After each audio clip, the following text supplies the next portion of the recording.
નમસ્તે, આજના વિડીયોમાં આપણે 19 થી 20 મહિનાના બાળકોના વિકાસને મજબૂત કરવા માટે નવચેતનામાં સૂચવેલી પ્રવૃત્તિઓ વિશે શીખીશું. ઘર મુલાકાત નંબર 18 પહેલા આ વિડીયો ચોક્કસ જોઈ લેજો.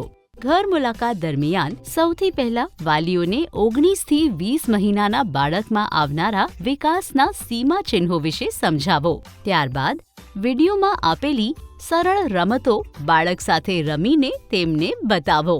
બાળકને રમાડ્યા પછી માતા-પિતા અને ઘરના બીજા સભ્યોને પણ કહો કે તેઓ બાળક સાથે રોજ આ રમતો રમે. આ પ્રવૃત્તિઓ દ્વારા 24 મહિનાની ઉંમર સુધીમાં બાળકો સામાન્ય રીતે નીચે મુજબના કાર્યો કરવામાં સક્ષમ હોય છે. તેઓ રમકડા ખેંચતી વખતે પણ સ્થિર રીતે ચાલી શકે છે, ઘરના કામોની નકલ કરી શકે છે અને શરીરના એક અથવા વધુ અંગોના નામ આપી શકે છે. પ્રેમપૂર્વક આવી સરળ પ્રવૃત્તિઓ કરાવીને બાળકની સંભાળ રાખનારાઓ બાળકનો સાચો વિકાસ કરવામાં મદદ કરી શકે છે. નવચેતના મુજબ બાળકના 19મા મહિનામાં કરવાની પ્રવૃત્તિઓમાં સામેલ છે અડો અને લાવો, ખોલવું અને બંધ કરવું, સાથે મળીને સફાઈ કરવી અને મોટા તથા નાના ગોળાકારને જોડવા. 20મા મહિનામાં કરવાની પ્રવૃત્તિઓમાં સામેલ છે એક સરખી વસ્તુઓને અલગ પાડવી, સાથે મળીને કચરો વાળવો, શુભેચ્છાઓ અને ક્રિયાઓ અને દરવાજા ખોલવા તથા બંધ કરવા. ચાલો જોઈએ કે આ માતા દરવાજા ખોલવા અને બંધ કરવાની પ્રવૃત્તિ દ્વારા રમતમાં કેવી રીતે તેના બાળકની આંગળીઓની શક્તિ મજબૂત કરી રહી છે.